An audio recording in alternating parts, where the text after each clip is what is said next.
Amen. Hallelujah. Je suis content d'être là. On a commencé un thème la semaine passée qui était partir du bon pied.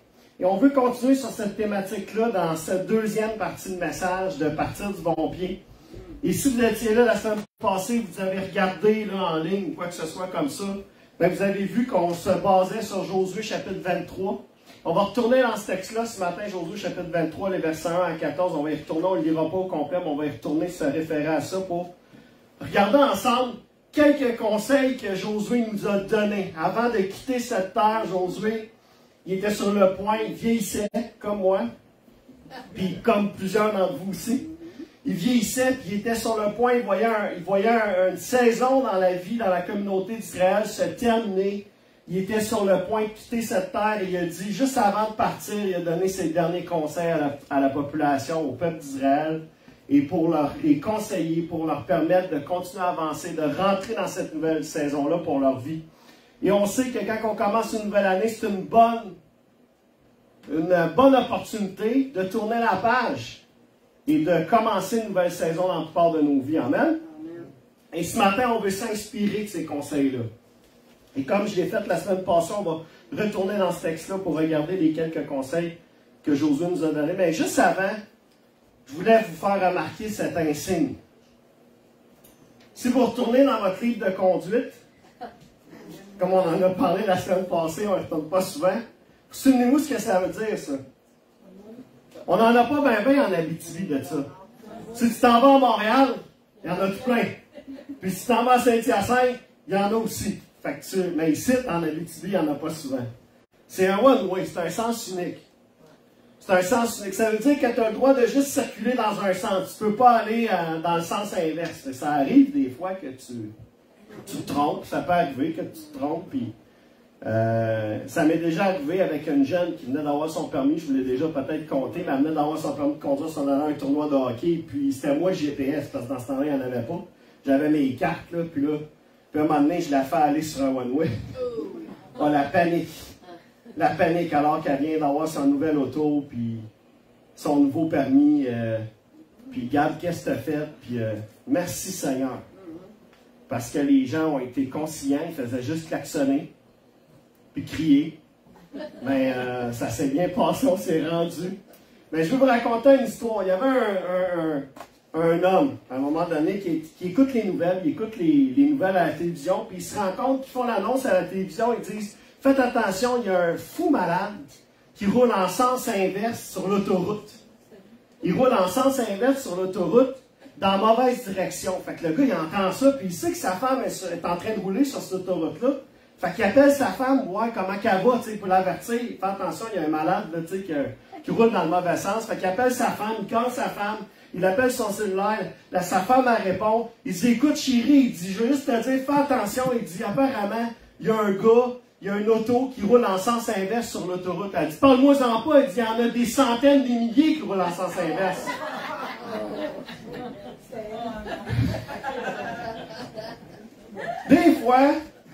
Des fois, dans la vie, on l'a vu la semaine passée avec mon exemple, mais on ne prend pas nécessairement une bonne direction, on ne prend pas nécessairement un bon départ, mais ce matin, on veut se baser sur la parole de Dieu, amen, pour nous emmener dans la bonne direction, amen. Et de ne pas rouler là, dans le sens inverse de toutes les autres. T'imagines, l'église s'en va dans un sens, puis toi, tu es comme non. Puis tu roules dans l'autre sens, un moment donné, c'est comme ça va pas bien, ça va pas bien non plus quand tu roules. Essayez pas ça, là. Faites pas le test, là. On va voir si Pasteur Gab a raison. Soyez pas cette femme-là qui pense que c'est toutes les autres. Hein, parce que des fois, on prend des décisions pour nos vies. C'est toutes les autres qui sont dans le champ. Il y en a 1000 autres qui sont dans la bonne direction. Tu es le seul, tu es convaincu, tu es têtu. Il y en a une méchante gang de malades. Il n'y en a pas juste un. Mais des fois, il faut être capable de se reconnaître là-dedans. Josué chapitre 23, verset 1 à 14 nous a donné. On va regarder les deux conseils qu'on a regardés la semaine passée juste pour se remémorer. On a vu qu'il y avait cet aspect-là d'obéir et de pratiquer la parole de Dieu. On a vu comment c'est important de faire ça dans nos vies si on voulait partir du bon pied dans cette nouvelle année-là, de rouvrir nos Bibles, de la lire, de la pratiquer, de la mettre en pratique. Des fois, ça demandait du courage de le faire, mais que quand c'était nécessaire, c'est important de le faire. Amen? Et la deuxième chose qu'on a vue, c'était l'importance de s'attacher à Dieu. Josué va donner ce conseil-là de s'attacher à Dieu, de toutes vos forces, d'être un pot de colle. Vous vous souvenez de ça? Et j'en parlais avec du monde, c'est resté cette image-là. Hein? J'en parlais avec du monde ce matin, puis j'ai pas osé donner l'exemple d'un tel pour dire que c'est un pot de colle, c'est ci, c'est ça. Mais il y en a qui sont reconnus là-dedans, puis il y en a qui en reconnaissent là-dedans. Que c'est du monde, c'est des vrais pots de colle, tu sais, partout. Entre autres, mon chien, c'est un pot de colle. Mais encore cette semaine, ça n'a pas d'allure. Je te le dis, Claudette, ça n'a pas de sens. Mais bon, on s'en reparlera, OK? Je veux emmener 2 points ce matin. 2 autres conseils que Josué nous rapporte dans le chapitre 23. Et juste avant de partir, Josué nous laisse ces conseils-là. Et je pense que c'est important pour nos vies, qu'on peut les appliquer nous aussi, qu'on peut les regarder pour partir du bon pied ensemble. Amen? Et ça va être le premier point, c'est laisser Dieu mener nos batailles. Laisser Dieu mener nos combats. On va en avoir des batailles, on va en avoir des combats en 2023. On va avoir des épreuves, il va y avoir des situations, des défis qu'on va vivre. Parce qu'on en vit à chaque année, à chaque semaine, à chaque mois. Il y a des défis, il y en a des plus gros, il y en a des plus petits. Il y a des Goliaths, il y en a d'autres, c'est des plus petits que ça. Mais il y a cet aspect-là où Josué, dans le chapitre 23, verset 9 à 10, nous dit ceci. Il dit, « Alors l'Éternel dépossédera en votre faveur des peuples nombreux et puissants. Or, jusqu'à ce jour, personne n'a pu vous résister. Un seul d'entre vous en mettant 1000 en fuite, car l'Éternel, votre Dieu, combattait pour vous, comme il vous l'avait promis. » Amen.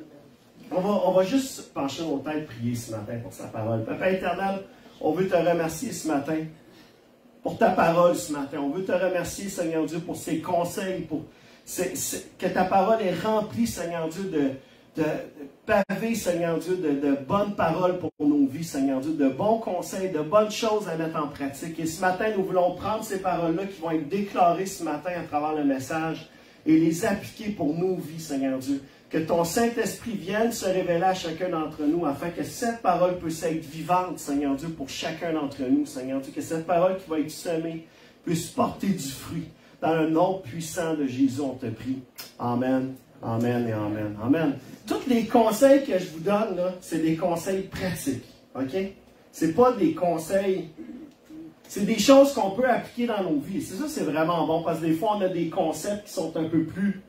qui se tassent un peu plus du pratique. Mais lire sa Bible, prier, s'attacher à Dieu, c'est toutes des choses qu'on peut faire. Qu'on peut s'appliquer à faire.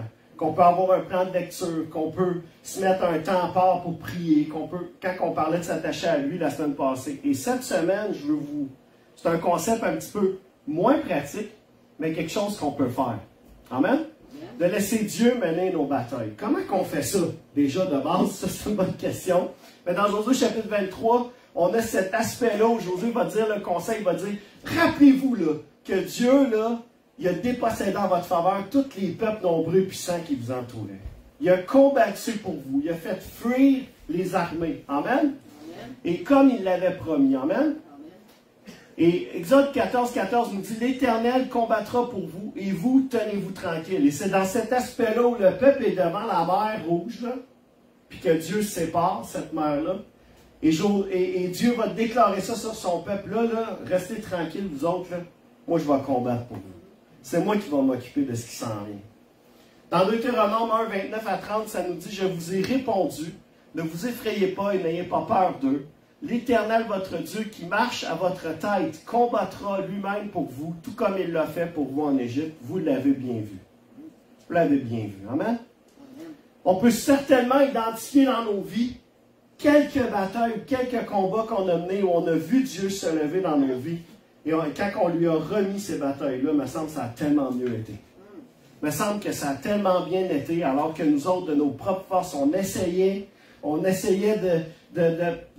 des fois défoncer des portes, passer par une fenêtre, essayer de trouver des solutions à notre problème, essayer de régler la situation, de régler des conflits ou des choses qui se passaient ou des épreuves qu'on vivait. Mais pourtant, quand on regarde toutes ces batailles-là qui ont été livrées, Josué est en train de dire toutes les batailles que j'ai livrées, je les ai laissées à Dieu. Amen? Amen. Et il faut comprendre quelque chose. 2 Corinthiens 10,4 nous dit, ensuite je reviens à ce que je disais juste avant, mais ça nous dit, car les armes avec lesquelles nous combattons ne sont pas simplement humaines, elles tiennent leur puissance de Dieu qui les rend capables de renverser des forteresses. Amen? Oui, nous renversons les faux raisonnements. Ces armes-là que Dieu nous a données sont puissantes. Amen? Et ce n'est pas des armes qui dépendent de l'humain, mais qui dépendent de Dieu. Amen? Et ça, c'est la bonne nouvelle. Et Josué, vous savez quoi, dans son aspect où il donne ce conseil-là, c'est quand même assez intéressant, parce que Josué, c'est un fervent guerrier. Un fervent... C'est un gars... C'est un guerrier, Josué. C'est un soldat. On le voit quand il y a cette bataille-là à mener, où Moïse va dire, vas-y, va à l'avant, combat le combat, moi je vais m'amener sur la montagne, puis là, je vais avoir les bras dans les airs en train de faire ma part de la chose. Puis tant qu'il y a les bras dans les airs, on voyait l'armée de Dieu, l'armée d'Israël gagner. Vous vous souvenez de cette image-là? Et quand ses bras étaient un petit peu plus bas, on voyait l'autre prendre part. Alors ils l'ont assis sur une roche, ils se sont tenus de chaque côté de lui, puis chacun d'entre eux ont soutenu les bras de Moïse jusqu'à l'aube, la Bible nous dit. Puis la bataille a été gagnée. Mais c'est Josué qui est allé au combat. Josué, c'est un guerrier. Quand tu demandes à Josué de rester tranquille dans une bataille, c'est comme demander à un camionneur de ne pas conduire. Ils aiment ça conduire, ces gars-là. Mais des fois, il y en a qui aiment ça avoir un break, mais ces gars-là, ils aiment ça conduire. Hein? Et c'est comme demander à un pilote d'avion, reste assis là, va-t'en les passagers, puis c'est moi qui conduis aujourd'hui. Ben, un autre pilote d'avion. Tu comprends? L'image ici, là, c'est pas n'importe qui va conduire l'avion, là. Mais l'image, c'est comme, tu sais, c'est comme dire au gars, écoute, fais rien, laisse-moi faire, je vais faire la job à ta place. Et Josué, pourtant, dans cet aspect-là de fervent guerrier, dans cet aspect-là de combattant, avait compris que laisser Dieu mener ses batailles, c'était la meilleure chose à faire. Il l'avait saisi, puis il voulait que le peuple d'Israël le saisisse. Il voulait que malgré cet aspect-là où tu peux être un combattant dans l'âme, un guerrier, il y en a une coupe ici, là. Un guerrier, là, tu sais, quelqu'un qui il se laisse pas faire, là, tu sais. Que c'est comme si Josué est en train de dire, même si t'es ce gars-là, cette femme-là, apprends à laisser Dieu mener tes batailles. Apprends à laisser Dieu mener tes combats. Parce que des fois, quand on essaie de mener nos propres batailles, on a tendance à aggraver les choses. Pas tout le temps, mais des fois. Des fois, on aggrave la situation, on aggrave les choses, mais quand on laisse Dieu prendre part à nos batailles, qui est à nos côtés, il peut nous donner la victoire. Amen. C'est le seul qui peut nous emmener à la victoire. Amen. Et je le sais que certains d'entre vous, vous avez par expérience vécu des choses dans vos vies, vous avez passé à travers différentes épreuves, différentes situations. Vous menez peut-être une bataille présentement et je veux vous encourager ce matin à cette nouvelle année, à ce nouveau départ, d'apprendre à laisser Dieu mener vos batailles cette année. Amen. Il y a une chanson qui dit... j'ai oublié le titre. Mais vous la connaissez probablement. C'est... Chante-la. Ah non, je la chante pas. Julie, elle s'essaye. Elle va s'essayer tout le temps, je pense. C'est I fight my battles. Puis je combats mon combat. Mais dans cette chanson-là, ça dit à genoux. Ça dit en sachant que Dieu est là, que c'est lui qui mène la bataille. Il y a un moment donné, j'écoutais une chanson, puis je trouvais ça tellement intéressant. Je voulais déjà emmener cette image-là du gars qui parlait de cet aspect-là, des murailles de Jéricho qui ont été abattues. Puis il disait, quand on mène un combat, des fois on a l'impression que les murailles, c'est comme un rempart entre ce que... C'est un rempart entre la promesse que Dieu avait faite à son peuple et l'accès au pays promis, finalement, à cette promesse-là. C'était la première muraille qu'il avait affrontée. Il disait dans un de ses chants, ça ressemblait à ça un petit peu, mais il disait, on ne se rend pas compte que quand les murs sont tombés, je vous l'ai déjà dit, ça c'est devenu un pont. C'est devenu sur quoi qui était un rempart, qui était une épreuve, qui était une difficulté, qui était un défi, qui était un combat. Leur combat est devenu leur marchepied pour rentrer dans la promesse que Dieu avait. Parce que Dieu a mené la bataille, il a dit là, vous allez crier juste là. Le reste du temps, fermez-vous là. Et combien de fois dans nos combats, c'est une réalité qu'on ne saisit pas trop. On est là en train de tout le temps essayer de faire quelque chose, de crier, de bouger, de faire bouger les choses. Et Dieu dit non, tiens-toi tranquille un peu. Laisse-moi faire. Amen. Et moi, je vais faire tomber ce mur-là, puis toi, tu vas marcher. pour rentrer dans la victoire. Amen? Et j'aime cette image-là. Et je veux vous donner quelques conseils là-dessus ce matin. Ben déjà, je veux vous donner cette image-là que c'est Dieu qui donne la victoire. Vous voyez que là, tu sais, je ne suis pas trop mon PowerPoint dans ma tête, mais c'est correct. C'est Dieu qui donne la victoire. Amen? David et Goliath, on le voit dans 1 Samuel chapitre 17, verset 47, où on a cette image-là.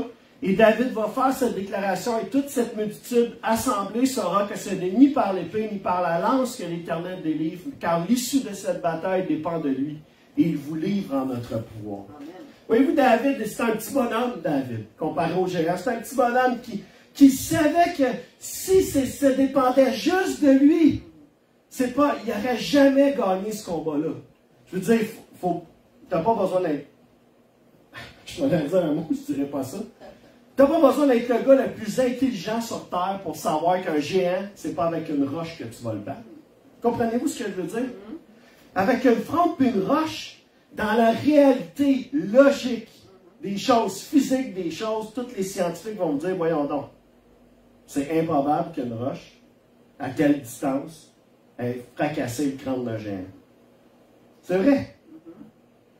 Mais la puissance dans le bras de David n'est pas de lui. La propulsion de la roche n'est pas de lui. Comprenez-vous? Il était rempli de l'esprit. Et il a dit que je vais couper ta tête, je vais te terrasser, puis tout le monde va savoir qu'Israël a un Dieu aujourd'hui. Parce que c'est pas par l'épée que Dieu sauve. Amen. L'issue de la bataille dépend de lui, pas de moi. Moi, je suis ici juste pour le représenter. Je suis ici juste parce qu'il n'y a personne d'autre qui voulait y aller. Ben, pas vrai. David a voulu y aller, mais il n'y a personne d'autre qui voulait y aller. Et David a dit, moi, je vais y aller. Parce que lui, là, cet incirconcis-là, puis il l'a traité de nom. Là. Vous ne vous rendez pas compte, aujourd'hui, c'est plus les insultes qu'on donne. On ne traite plus quelqu'un d'incirconcis aujourd'hui. Mon incirconcis de mes deux, puis des trucs de même, ça insulte plus grand monde maintenant. Mais dans ce temps-là, ça voulait dire quelque chose. Ça voulait dire ce gars-là qui n'est pas dans le peuple de Dieu, qui n'est pas loin, qui n'est pas digne. Lui il a insulté le Dieu d'Israël. Je ne laisserai pas faire ça. Je vais me lever. Et il a laissé Dieu mener cette bataille-là à sa place. Parce que David n'aurait jamais été capable de battre le géant sinon. Et il le déclare dans 1 Samuel 17, 47. Et on a cette image d'Élisée et son serviteur qui sont là dans une tente où ils veulent aller les tuer. Il envoie le roi. Il dit, qui c'est qui dit au peuple et au roi d'Israël qu'est-ce que je vais faire comme attaque d'avance? Et il y a un gars qui dit, il y a un prophète en Israël que Dieu il révèle sur son lit pendant qu'il est couché. Qu'est-ce que tu vas faire dans le secret? Et là, le gars est comme, mais voyons, c'est qui ce gars-là qu'il faut le tuer, ce gars-là? Faut l'abattre, parce que sinon, je ne gagnerai jamais cette guerre-là. Il disait dans sa tente tranquille, avec son serviteur peut-être en train de se faire un petit café. C'est commandé du Uber Eats. Il attend son lunch avec son serviteur, puis là, il y a une armée qui est là, qui entoure toute la montagne. Une armée, une vraie armée. Et une armée qui est nombreuse, la Bible nous dit. Et son serviteur arrive, on est mort! Il dit, on est mort, t'as pas vu l'armée qui nous entoure, on est fait, on va mourir, c'est ici qu'on meurt. Il dit, il est là, tranquille, mon bé. Ouvre tes yeux un peu. C'est pas comme ça qu'il dit. Mais ça nous dit, 2 Rois 6, 17, ça nous dit, puis il pria, Éternel, je t'en prie, ouvre-lui les yeux pour qu'il voie. L'Éternel ouvrit les yeux du serviteur qui vit la montagne pleine de chevaux et de chars de feu autour d'Élisée. Élisée, c'est comme, il avait déjà les yeux ouverts. Mais même s'il y a une armée qui m'entourait, Dieu est avec moi. La bataille, elle ne dépend pas de moi. Dieu est là. Et son serviteur ne voyait pas ça, ne voyait pas les choses de la même façon, comme pour ici, nous autres, il y a une armée qui entourait l'Église un matin. Puis moi, je serais, peut-être, mettons que ça serait moi, Élisée. Je ne dirais pas que c'est moi, parce que je ne suis pas sûr que j'aurais la foi d'Élisée, puis la perspective d'Élisée sur la situation. Mais, mettons, il y aurait une armée, vous dites, voyons, l'armée entoure l'Église, on ne sortira jamais d'ici, pasteur. Tu as dit, Seigneur, ouvre leurs yeux, qu'ils voient. Puis là, vous voyez des chars de feu tout autour. Puis là, vous faites comme, wow, OK, Dieu est là. C'est lui qui va mener cette bataille-là. Puis savez-vous ce qui est arrivé, c'est qu'ils sont tous tombés aveugles. La Bible nous dit que quand ils sont avancés, ils ont été frappés d'aveuglement. Fait qu'ils essayent de combattre avec toi, pour le fun.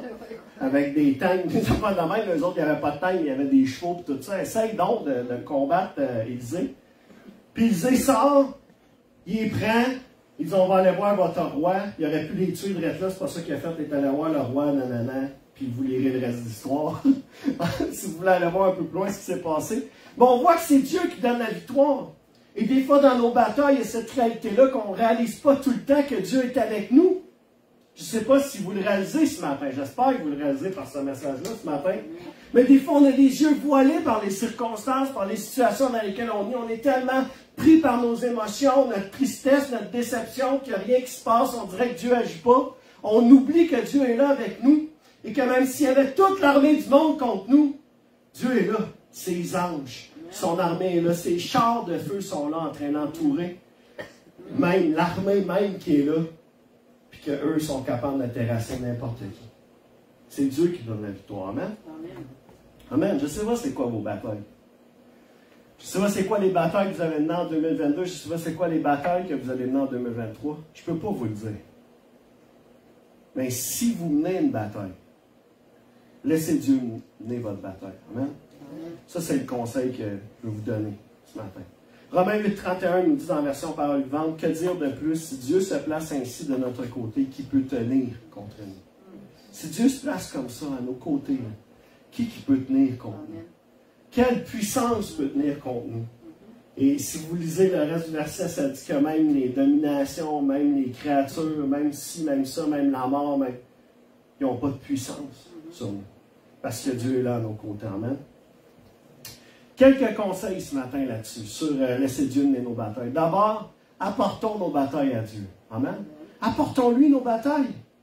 Des fois, on est hésitant. Des fois, on est hésitant, on est des combattants, on est des fervents guerriers. On va y arriver. Je vais y arriver, je vais passer à travers, je vais être capable, ça va le faire. Je vais être capable. Je sais que je vais être capable. Mais pourquoi juste pas les apporter à Dieu? Matthieu 11, 28, 29 nous dit, venez à moi, vous tous qui êtes fatigués, accablés, vous qui êtes déprimés, parce que vous ployez sous un fardeau trop lourd, et je vous donnerai du repos. Acceptez de vous laisser diriger par moi et mettez-vous à mon école, car de tout mon cœur, je suis doux et humble. Ainsi, votre vie trouvera son épanouissement dans le repos. Dieu veut vous donner du repos. Je ne sais pas quel combat vous menez. Apportez votre bataille à Dieu ce matin. Apportez votre bataille à Dieu dans cette nouvelle saison. Amen. Ce combat-là que vous êtes en train de livrer. Et laissez Dieu faire le reste. Amen. Amen. Juste l'apporter au pied de la croix. Ce fardeau-là, amenez-le au pied de Jésus. Seigneur, maintenant, c'est plus mon combat. Ça devient ton combat. Et vous savez, la bonne nouvelle, c'est que les armes avec lesquelles Dieu combat ne sont pas humaines. Et ça, c'est la bonne nouvelle. Et on a bien plus de chances, même, je dirais 100% de chance d'avoir une victoire sur une situation. Ou sur, peut-être pas. Il faut faire attention à ce que je dis ce matin. Parce que des fois, on a l'impression qu'on va avoir la victoire de telle façon qu'on se l'a imaginé. Mais Élisée, l'armée n'a pas été terrassée en un claquement de doigts. La seule chose qu'il y a eu comme conviction, c'est qu'il y avait l'armée qui était là, entourée, qui entourait l'autre armée. Ils ont été frappés d'aveuglement juste après. Mais c'est la seule chose qu'il y avait, c'était qu'il savait que Dieu était avec lui. Amen? Alors des fois, ce n'est pas la victoire qu'on s'attend, ce n'est pas le résultat qu'on s'attend, mais c'est le résultat que Dieu veut bien emmener. Amen? Laissons-le prendre le relais. Dieu a ça entre les mains. Dans Isaïe 41:10, ça nous dit « Ne crains rien car je suis avec toi. Ne promène pas des regards inquiets car je suis ton Dieu.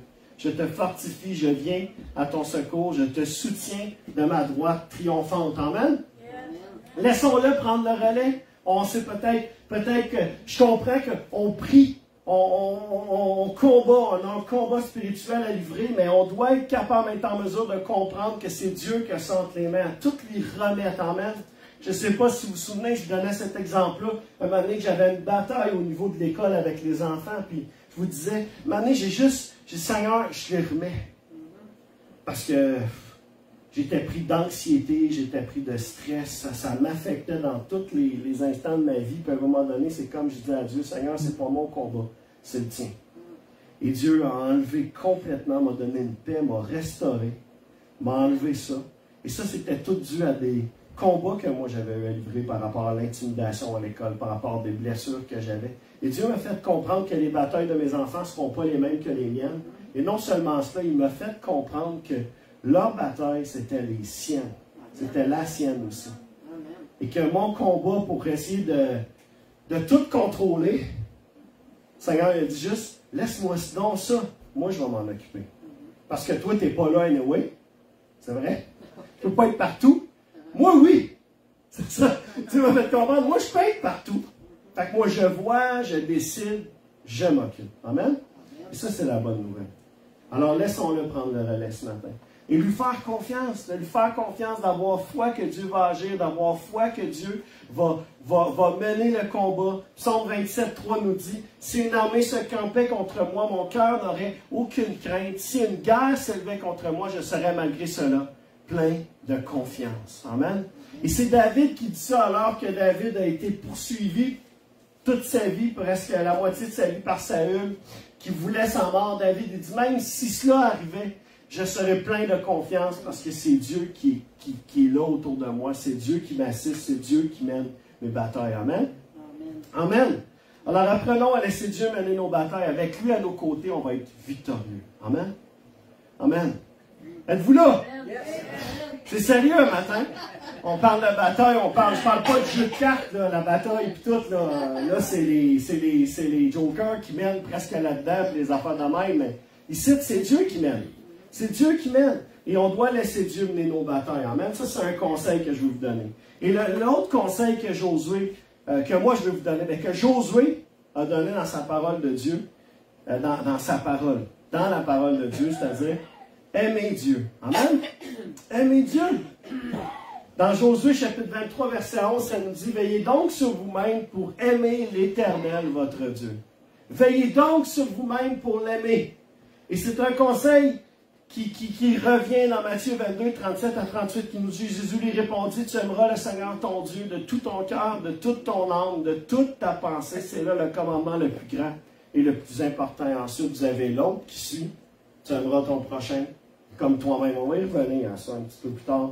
Marc chapitre 12, verset 33 nous dit, « L'aimer de tout son cœur, de toute son intelligence et de toute son énergie, ainsi qu'aimer son prochain comme soi-même, c'est bien plus important que tous les holocaustes et tous les sacrifices. » Amen?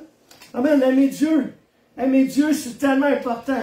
Et Josué connaissait le cœur du peuple, connaissait les penchants, les tendances que le peuple avait. Et si vous lisez les autres versets, vous allez voir que Josué va emmener cet aspect-là. Attention de ne pas être distrait, de ne pas vous attacher aux autres peuples, de vous faire des mariages entre vous. Pourquoi? Parce qu'il savait qu'en faisant ça, la culture de l'autre prendrait le dessus sur leur cœur, sur leur penchant spirituel, sur le penchant de leur cœur. Alors Josué leur dit juste, efforcez-vous d'aimer Dieu.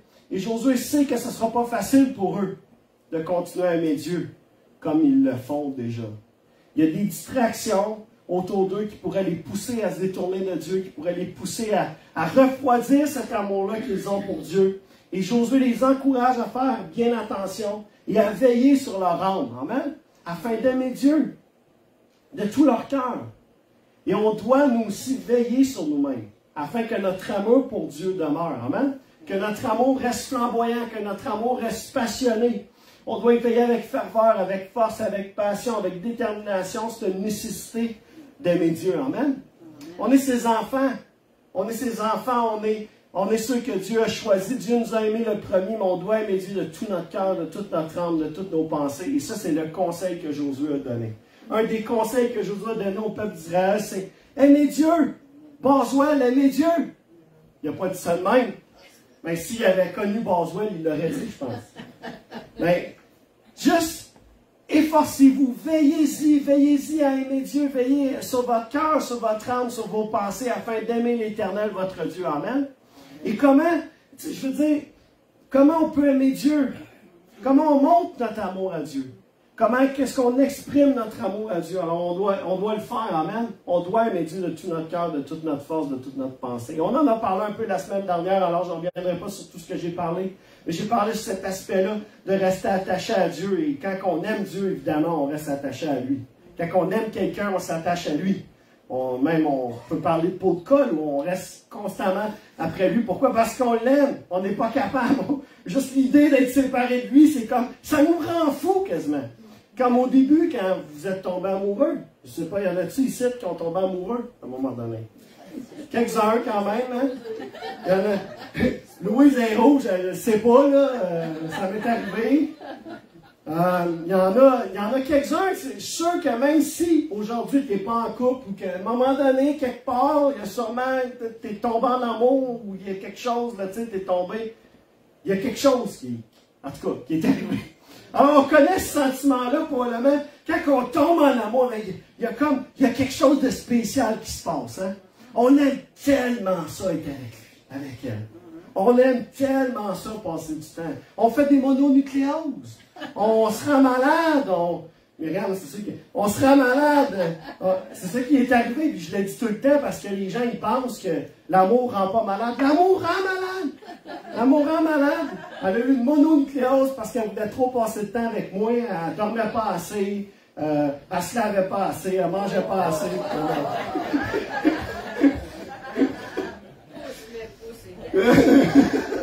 Mais, on était tout le temps ensemble. Tout le temps ensemble. Des nuits, on passait des nuits à parler ensemble, à apprendre à se connaître. Nous autres, notre fréquentation durait 2 semaines. On s'est fréquenté 2 semaines, mais on s'est fréquenté intense 2 semaines. Mais après ça, ben là, on était en couple. Puis on ne s'est pas marié après 2 semaines. Ça a pris 1 an et quelques, tout ça. Mais je dis souvent, mais non, c'est-tu fréquentant? Je vais pendant 2 semaines. Après ça, on a pris un break, puis finalement, on n'a pas pris vraiment un break parce que je suis allé dans le même voyage qu'elle. En tout cas, il s'est passé bien des affaires, là, je ne vous raconterai pas tout ce qui s'est passé. Mais on est en amour, on ne peut pas s'en passer. Tu sais, comprenez ce que je veux dire. Avec Dieu, c'est le premier amour. Hein? Vous souvenez-vous, la première fois que vous veniez à l'église, puis vous aimiez ça venir à l'église. Vous aimiez ça venir à l'église? Moi, des fois, il faut que je me le rappelle. Même si je suis pasteur d'une église aujourd'hui, il faut que je me le rappelle. Seigneur, j'aimerais ça avoir la même passion, le goût, la même... tu sais, la même... Ouais, j'aimerais ça aimer l'église comme j'aimais l'église avant. Aimer Dieu. J'aimerais ça juste comme... pas être capable de me passer de Dieu. Dieu sait que j'en ai besoin. Hein? Mais la télévision, la bonne série qui continue une autre semaine, la voix le dimanche soir. C'est pour ça qu'on a arrêté les réunions d'église le dimanche soir. Non, c'est pas vrai. Ils passent toutes les bonnes téléréalités le dimanche soir. Je fais des blagues, là. C'est pas vrai ce que je dis. Mais ça a fait pour de vrai, toute cette réalité-là nous a rattrapés dans la vie de l'Église. Je me souviens quand j'ai commencé à aller à l'église, il y avait quasiment 4 réunions durant la semaine. Il y avait, je pense, 2 ou 3 réunions les soirs, puis le dimanche soir, le dimanche matin, mardi, mercredi, vendredi, il y avait une réunion. Puis il y avait la jeunesse avec ça, il y avait les enfants. Il y en avait des réunions. Puis on aimait ça dans ce temps-là. Pourquoi? Parce qu'on n'avait rien d'autre à faire, peut-être, je ne sais pas. Qu'est-ce qui est arrivé entre les deux, je ne sais pas. Je ne dis pas qu'il faut revenir à tout cela, comprenez-moi bien. C'est pas ça que je suis en train de dire. Mais quand on a la chance, quand on fait des choses spéciales, quand on a des rencontres spéciales, qu'on organise quelque chose de spécial, puis qu'on vous dit, ben, il y a 2 ou 3 réunions de plus, ben, devriez être là. Je ne dis pas que vous êtes obligé d'être là. Puis je vais vous appeler pour vous dire, comment ça, tu n'étais pas là, j'ai prêché là-dessus dimanche passé, tu ne mets pas en pratique ce que je dis. C'est pas ça que je veux dire. Mais on devrait vouloir être là. On devrait vouloir désirer être là. Pourquoi? Parce qu'on aime Dieu, pas parce qu'on aime le pasteur. Si c'est juste à cause de moi que tu es ici, tu as dit tout de suite, les portes sont là. Parce que tu vas être déçu bien des fois si tu dépends de moi. Mais si tu dépends de Dieu, puis tu viens à l'église parce que tu l'aimes lui, puis que moi j'ai le même amour, mais mes messages vont être bons parce que j'aime Dieu, puis mes messages vont être bons parce que tu aimes Dieu. Pas parce que je suis bon, mais parce que Dieu est bon. Amen. Et ça, c'est la bonne nouvelle. Amen. Ça, c'est la bonne nouvelle. Et on doit revenir. Notre passion, notre ferveur, c'est où ça? Quand est-ce quand est-ce? Moi, je dis souvent aux musiciens, vous avez un privilège. Et souvent, les musiciens qui passent à travers des batailles, je leur dis, prends ton instrument. Moi, si j'avais un instrument, puis j'avais une voix, je peux te garantir que souvent, je sortirais ma voix de mon instrument. Mais si je fais ça, là, il n'y a personne qui veut rester avec moi dans la maison. Tu comprends? Je ne veux pas faire feu, tout le monde le fait dans la douche, comme j'ai dit la semaine passée, mais mon instrument, c'est ma voix, parce que c'est dur d'emmener un instrument dans la douche. Mais il y en a peut-être qui marchent, je ne sais pas. Là. La flûte avec, je ne sais pas, même là, tu vas cracher de l'eau, je ne sais pas. En tout cas, peu importe. Tu sais, je ne sais pas. En tout cas, je vous dis juste, mais on a un privilège des fois d'avoir des dons, des talents, des choses. Et souvent, les gens me disent, ah, tu sais, pasteur, là, prends ta guitare, prends ton piano, rentre dans la présence de Dieu. Et mon premier point, c'est cela, puis je suis déjà dedans, c'est de désirer plus. Si on aime Dieu,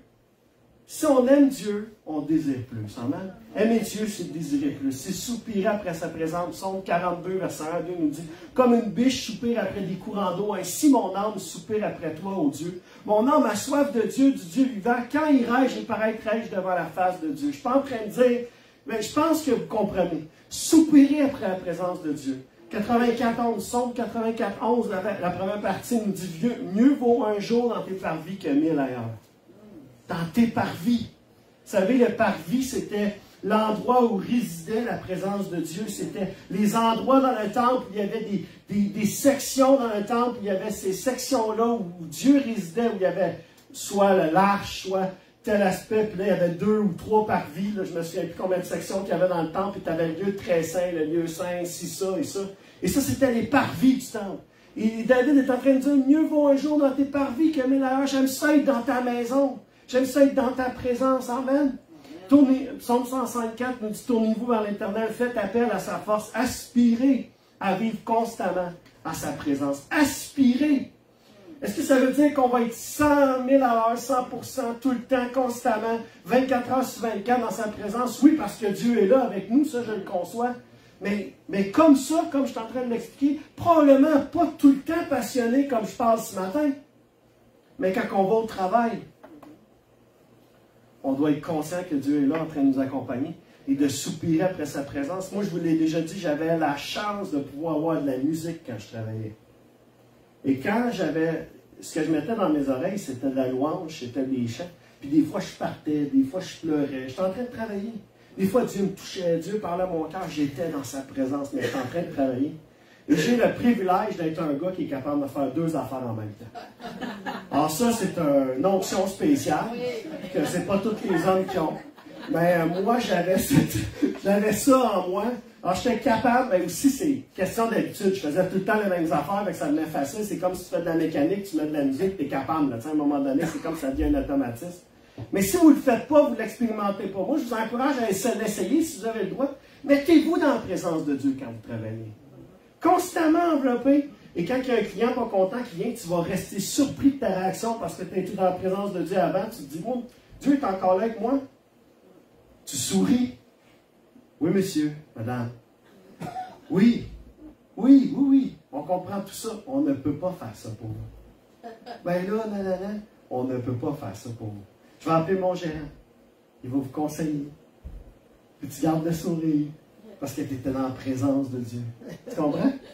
Parce que tu es plongé dans la présence de Dieu, quelque chose change. Il y a quelque chose qui n'est pas pareil. Si tu baignes dans la présence de Dieu, amen, soupirer. La deuxième chose, c'est si on aime Dieu, aimer Dieu, c'est de s'aimer les uns les autres. Amen. Ça, c'est la Bible qui nous dit ça. De démontrer de l'amour les uns pour les autres en action, en parole. Amen. Dans toutes nos actions, nos paroles, 1 Jean 4, 7, 8 et versets 11 à 12, nous dit, bien-aimés, aimons-nous les uns les autres, car l'amour est de Dieu, et quiconque aime est né de Dieu et connaît Dieu. Celui qui n'aime pas n'a pas connu Dieu, car Dieu est amour. Bien-aimés, si Dieu nous a ainsi aimés, excusez-moi, nous devons aussi nous aimer les uns les autres. Personne n'a jamais vu Dieu. Si nous nous aimons les uns les autres, Dieu demeure en nous et son amour est parfait. Amen. Les gens vous reconnaîtront à l'amour que vous aurez les uns pour les autres. Si vous êtes mes disciples. Hein? Comment qu'on reconnaît des disciples, des enfants de Dieu, des serviteurs de Dieu, à l'amour qu'ils ont les uns pour les autres? Et quand tu regardes Jésus, cet amour-là, il était vivant, cet amour-là, il était réel pour les autres. Jésus allait manger avec des gens que personne n'allait arrêter de manger avec ces gens-là. Il allait souper avec ces gens-là. Il a pardonné à des gens que personne n'allait pardonner. Il a regardé les gens d'une façon différente. Jésus aimait. Amen? Sa vie était remplie d'un amour constant. Parce que Jésus était amour. Et si on aime Dieu, on s'aime les uns les autres. Amen? Je ne dis pas que c'est facile. C'est pas tout le temps facile, mais on s'aime. Et cet amour-là transcende les défis, les conflits, les situations, même les médisances, même les jugements. Amen?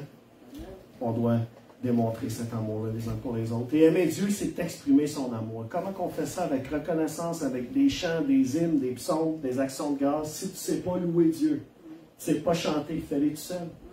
Dans ta chambre, dans ta douche, dans un garde-robe. On en a parlé dans les sentiers sacrés. Il y a tout plein de places où tu peux louer, exprimer ton amour à Dieu. Éphésiens 5, 19, verset 20. Colossiens 3, 16 nous dit: entretenez-vous par des psaumes, par des hymnes. Et ça, c'est dans l'Église ici, c'est dans l'aspect de l'Église.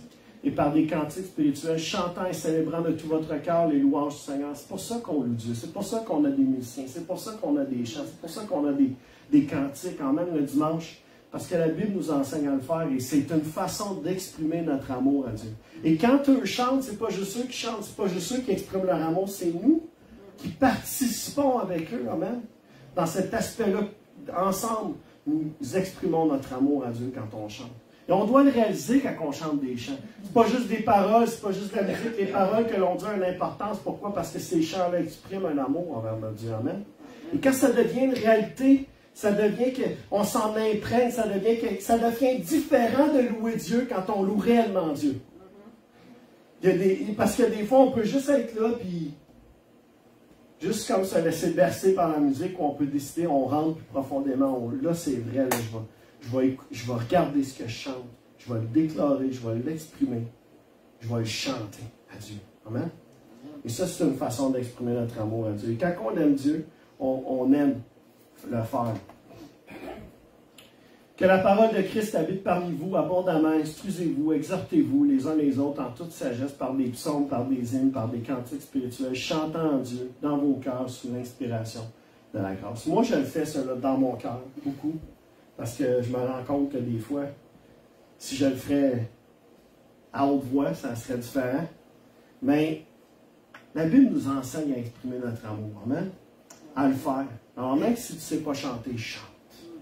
Chante. Oui, tout le monde nous dit, pasteur, moi je chante tout bas parce que les gens à côté de moi, je ne sais pas s'ils vont trop aimer ça. Chante. Ils aiment Dieu, ils vont aimer ça. Ben, en tout cas, si tu viens à l'église parce que tu aimes Dieu, puis tu aimes les autres, peu importe, que ça sonne faux, que ça. Moi, maintenant, ça m'a passé. Maintenant, ça a fait comme. C'est pas à eux autres que je chante. C'est pas pour eux autres que je chante. C'est pour toi. Puis même si quelqu'un me dirait, oh, mais Dieu t'entend quand tu chantes dans ton cœur, ouais, mais à matin, là, moi, là, je veux l'exprimer à autre que ça. Je veux le chanter, je veux le crier, je veux le danser, je veux. Tu comprends? C'est passionné ce matin, l'amour que j'ai exprimé. Une autre fois, ça peut être plus tranquille. De différentes de nos personnalités, on a toutes des personnalités différentes. Il y en a un, il va être assis, il va être béni, il va chanter, il va exprimer son amour. Tu vas être comme, voyons, lui, à matin. Il n'est pas là.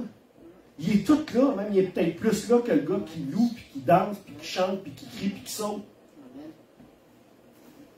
Parce que l'autre, il serait juste porté par la musique, alors que lui exprime réellement le fond de son cœur, l'amour qu'il y a au plus profond de son cœur. Alors moi, ce que j'encourage à faire, c'est de le faire si t'aimes Dieu. Loue, chante.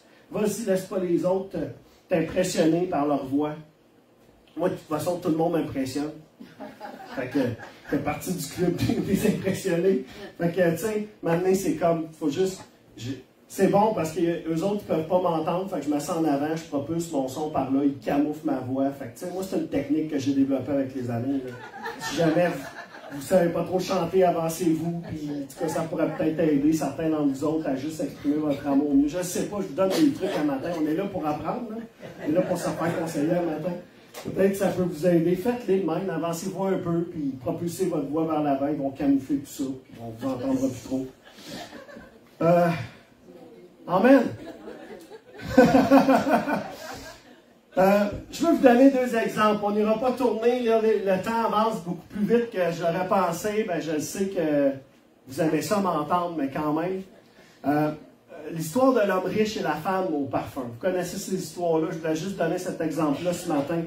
Vous retrouvez les textes là, si vous voulez les noter, allez les revoir pour plus tard. Mais cet aspect où il y a un homme, un jeune homme qui arrive, ou un homme, on ne sait pas l'âge qu'il a exactement, on pense que c'est un jeune homme qui arrive face à Dieu, puis qui dit, Seigneur, qu'est-ce qu'il faut que je fasse pour avoir la vie éternelle? Qu'est-ce qu'il faut que je fasse pour accéder à cette vie éternelle-là? Et Jésus va lui dire, écoute, les commandements.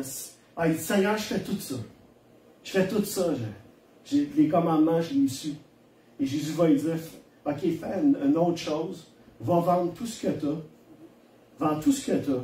Donne-le aux pauvres, aux gens qui sont dans le besoin. Après ça, reviens puis suis-moi. Abandonne tout ce que tu as, puis suis-moi. La Bible nous dit que le jeune homme a penché la tête. Vous connaissez l'histoire, le jeune homme est parti triste. Pourquoi la Bible nous rappelle cet aspect-là? Il nous dit, c'est parce qu'il y avait tellement de grands biens. Il y avait beaucoup de choses, beaucoup de richesses, alors c'était difficile pour lui d'abandonner tout ça pour suivre Jésus. Et la Bible nous dit que Jésus, quand il a vu cet homme-là, il l'aimait. La Bible nous dit Jésus l'aimait à cause de son cœur. Il avait un cœur pour Dieu quand même. Il suivait les commandements, il était fidèle, il connaissait la parole de Dieu, mais il y a quelque chose qui lui manquait, c'était de tout abandonner, le reste qui tenait vraiment à cœur, qu'il retenait, et de suivre Jésus. Alors, il aimait Dieu, mais c'est comme il manquait quelque chose. Amen. Mais on a l'histoire de cette femme-là, et je veux les mettre en contradiction, si on peut dire comme ça, en confrontation les unes l'une avec l'autre. Parce qu'il y a cette femme-là qui n'avait rien, absolument rien, sauf un petit vase de parfum, la Bible nous dit. Un flacon ou quelque chose, d'albâtre, qui valait quelque chose. À ses yeux, peut-être aux yeux des autres, parce que la Bible nous dit que c'est un parfum de grande valeur. Est-ce que c'est une valeur sentimentale? Est-ce que c'est une valeur au niveau richesse ou tout ce qu'elle avait? On ne sait pas, c'est pas tant clair, mais on sait que ça avait une grande valeur à ses yeux. Et on sait que Jésus est en train de souper avec un homme qui était d'une importance quand même publique, un homme peut-être dans la politique, Sanhédrin ou autre. On sait que cet homme-là avait une certaine importance parce que la Bible nous l'enseigne. Mais cette femme qui arrive là pendant le moment où Jésus est en train de manger avec eux, pourquoi? Parce qu'elle a entendu que Jésus était là, alors elle s'en vient avec son vase. Et elle verse ce parfum-là sur Jésus, sur les pieds. Et la Bible nous dit qu'elle a même versé des larmes, qu'elle a essuyé les pieds de Jésus avec ses larmes, avec le parfum, avec ses cheveux. Et si on retourne au texte, Jésus va mettre en contradiction l'attitude du gars qui est là, Simon qui s'appelle, et ce que cette femme-là a fait. Il va juste dire, Simon, il dit, quand je suis arrivé ici, tu n'as pas lavé mes pieds, tu n'as pas... Cette femme-là, depuis tantôt, a déversé ses larmes. Elle essuie mes pieds avec ses cheveux. Je te le dis, à cause de l'amour qu'elle a manifesté aujourd'hui, ses péchés sont pardonnés. Puis on va entendre parler de cette femme-là dans les siècles à venir. C'est ce que Jésus a déclaré sur la vie de cette femme-là. Et Jésus, cette histoire-là me fascine tout le temps, autant parce qu'on a l'image de cette femme-là, où on a cet homme riche qui aimait Dieu, mais c'est comme il manquait quelque chose, et cet aspect-là de cette femme-là qui aimait tellement Dieu, qui était prête même à laver les pieds de Jésus, à déverser sa vie, ses larmes, ses soucis, ses épreuves, ses combats aux pieds de Jésus. Cette femme-là qui était pécheresse, la Bible nous dit que le gars il a pensé, si Jésus savait c'est que cette femme-là, il ne se laisserait pas toucher par elle. Jésus s'est laissé laver les pieds par elle. Parce qu'elle l'aimait. Amen. Peu importe qui t'es ce matin, qui tu es, où tu te trouves, c'est quoi le combat, la bataille que tu as à livrer ce matin, je veux juste nous encourager ce matin à être comme cette femme-là, à déverser tout ce qu'on a au pied de Jésus, ce qu'on a de plus grande valeur. Qu'est-ce qu'on a à mettre au pied de Jésus ce matin? Amen. cette année. Aimer Dieu comme cette femme-là. L'aimer comme elle. Combien aiment les pieds ici? Hein? Myriam déteste les pieds. Je ne sais pas si Myriam, je pense qu'avec Dieu, elle le ferait. Avec Jésus, elle le ferait. Mais je ne suis pas Jésus. Alors, je n'ai pas de droit au massage, je n'ai pas de droit au lavage de pieds, tout ça, je n'y ai pas droit. Peut-être au ciel. Peut-être au ciel. Un bonus. Mais, juste vous encourager. Est-ce que vous réalisez cette image-là? Comment elle est forte, comment elle est remplie d'amour de cette femme-là qui rentre dans une place. Tous les regards étaient posés sur elle. Tout le monde allait la juger. Tout le monde allait penser du mal d'elle. Tout le monde était prêt à la lépider dans la place où elle est allée. Pour la femme qu'elle était. Et Jésus, lui, l'a regardée d'une façon différente. Et malgré tout cela, elle était prête à rentrer, à confronter ces gens-là pour déclarer son amour à Jésus. Déclarer son amour à Dieu. Alors, je veux juste vous dire ce matin, n'ayez pas peur de déclarer votre amour à Dieu. Amen? De le faire. Peut-être pas comme elle, mais trouver une façon de le faire. Est-ce que nos vies démontrent qu'on aime Dieu? Est-ce que quelqu'un peut dire de nous qu'on aime Dieu ce matin? Est-ce que notre amour pour Dieu se manifeste dans notre vie au quotidien? Est-ce que cet amour-là, les gens le voient? Est-ce que cet amour-là, les gens le ressentent, les gens le perçoivent dans notre quotidien? Et je veux nous emmener à cette réflexion-là. Parce qu'aimer Dieu, là, ça se voit quand on aime Dieu. Moi, je ne sais pas si je vous l'ai conté, mais à chaque fois que je raconte une histoire ou quelque chose, tu sais, je parle souvent à la maison. Ben, comme ici, puis ailleurs. Ben, je suis toujours en train de parler, j'ai toujours des choses à dire, puis souvent les enfants, ils m'amènent, ils me disent de quoi, puis à chaque fois, c'est drôle, parce qu'à chaque fois, j'arrive, puis là, je ramène ça à Dieu, tu sais. Tout le temps. Je trouve tout le temps une façon. Là, hey, là, on le savait que tu allais faire ça. On le savait. Lâche-les, là. Laisse-les tranquilles, il ne veut rien avoir à faire avec ça. Et on parlait de la Coupe du Monde, mettons, de soccer. Puis là, je disais à un moment donné, je disais, savais-tu qu'Olivier Giroud, il est chrétien évangélique? Fait comme, je savais que tu allais sortir ça. Après ça, ben, à un moment donné, il me disait, tu savais que Mbappé aussi, c'est ça, Guillaume? Mbappé aussi, il est chrétien évangélique. Puis Giroud, il témoigne. En tout cas, si vous n'avez pas écouté la Coupe du Monde, Giroud, c'est un gars qui faisait partie de l'équipe de France et qui témoigne d'une façon très publique, qui aime Dieu, il lance des versets dans les interviews. En tout cas, il fait plein de choses. J'ai lu sur lui, c'est intéressant la façon qu'il témoigne de cette vie-là, de cette transformation-là qu'il y a eu dans sa vie. Mais peu importe ça, je ramène tout le temps ça à ça, puis là, ils font comme, lâche-les, maintenant. Arrête, là. Il ne veut rien avoir avec ça, Dieu, là. Ça ne l'intéresse pas ce qu'on pense de ça, là. Et ça, c'est... Est-ce que les gens voient que tu aimes Dieu? Est-ce que les gens perçoivent que, peu importe ce qui arrive, Dieu est toujours là, là. Toujours là-dedans. Tu sais, comprenez ce que je veux dire? Alors, mes enfants, des fois, je ne suis pas toujours parfait. Des fois, j'ai pas l'air d'un gars qui aime Dieu quand je me fâche ou autre. Mais j'aime à penser que la majorité du temps, cet amour-là se voit. J'aime Dieu. Et je dois apprendre quand je conduis à aimer Dieu. Ça, c'est sûr. Ça, c'est mon challenge en 2023. C'est mon défi. Si j'ai quelque chose à déposer au pied de Jésus, ça va être ça, je pense. Seigneur, retiens mes paroles, retiens mes gestes, retiens mes actions. Puis retiens-les, eux.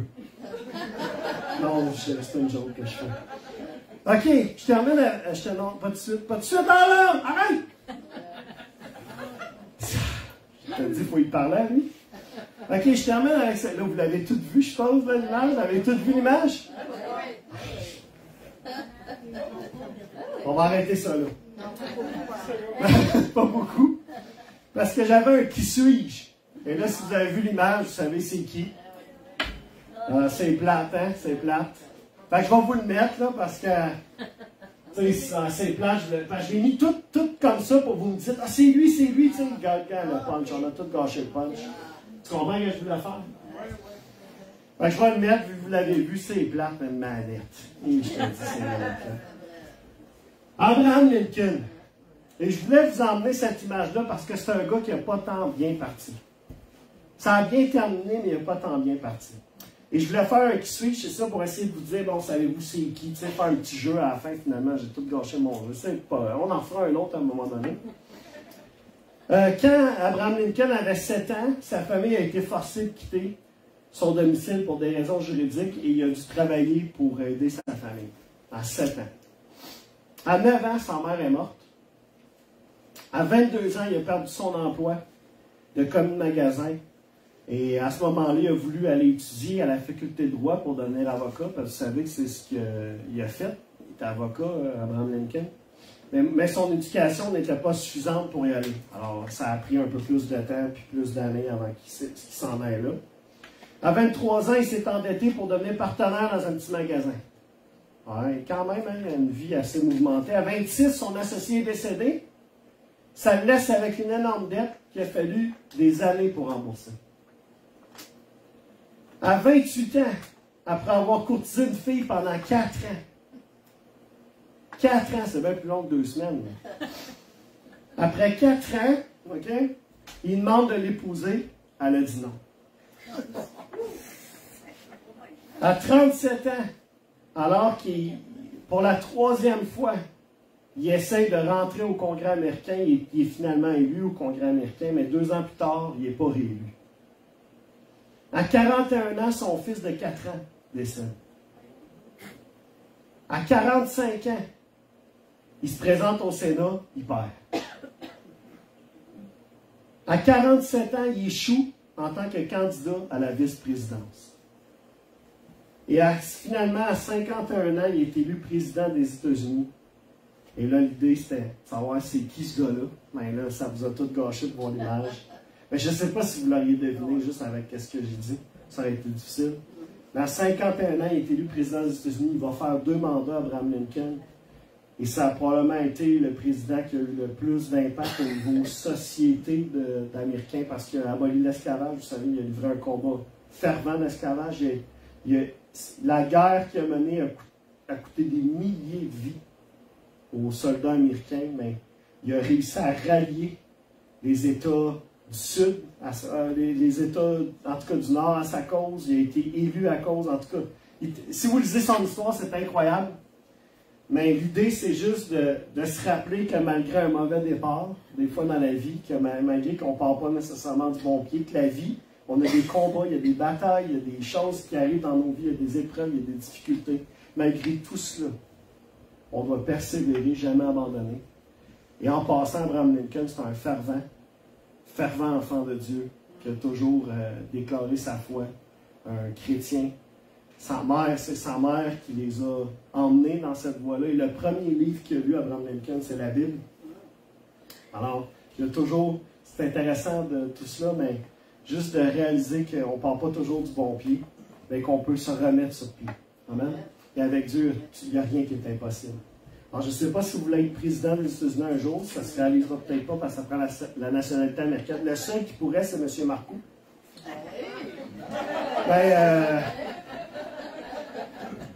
Je ne sais pas s'il y a des âges requises. Tu sais, s'il existe, mais lui pourrait, parce qu'il l'a. Mais c'est le seul. Amen. Je termine avec ce verset-là. Proverbe 12-15 nous dit, et je ne rajouterai rien à ça parce que je trouve que c'est assez direct. L'imbécile estime toujours qu'il agit correctement. Le sage accepte les conseils. Correct pour vous autres? On se lève et on prie. Papa éternel, on veut te remercier. Merci déjà pour ta présence en ce Dieu. Merci pour ta parole, ton Saint-Esprit qui agit dans nos cœurs. Merci, Père, parce qu'on a du plaisir à se retrouver ensemble. On a du plaisir, Seigneur Dieu, à vraiment entendre ta parole, à découvrir, Seigneur Dieu, les vérités qu'il y a dans ta parole. Et ce matin, nous voulons te remercier, Papa éternel. Merci pour cette parole qui a été partagée. Je te prie, Seigneur Dieu, que tu puisses ouvrir nos cœurs, nos pensées.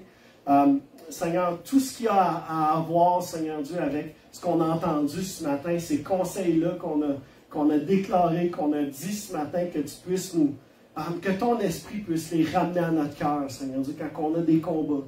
Se rappeler, Seigneur Dieu, ces conseils-là qu'on a entendus, cette déclaration de Josué de laisser Dieu mener nos batailles, laisser Dieu mener nos combats, Seigneur Dieu. Et cet aspect-là également de t'aimer, Seigneur Dieu. De retrouver peut-être une nouvelle flamme, un nouveau souffle, Seigneur Dieu, pour nous en cette nouvelle année, en cette nouvelle saison. Une nouvelle ferveur, Seigneur Dieu, à vouloir être dans ta présence, à vouloir te louer, t'adorer, à lire ta parole, Seigneur Dieu, à s'imprégner de ta présence, Seigneur Dieu. Papa, je te prie, Seigneur Dieu, que cette nouvelle année soit une année, Seigneur Dieu, de nouveaux départs, Seigneur Dieu, de nouveaux souffles, de nouvelles réalités, Seigneur Dieu. Et nous savons que nous allons avoir de nouvelles batailles également, mais nous savons aussi que si tu es avec nous, qui sera contre nous, Papa? Et nous voulons le déclarer ce matin dans le nom puissant de Jésus. Nous te remercions pour tout ce que tu fais dans cette Église. Et merci, Seigneur, que tu rends, Seigneur Dieu, cet aspect-là, que nous soyons sages à accepter ces conseils-là que tu nous donnes à travers ta parole ce matin. Dans le nom puissant de Jésus, on te prie. Amen. Amen.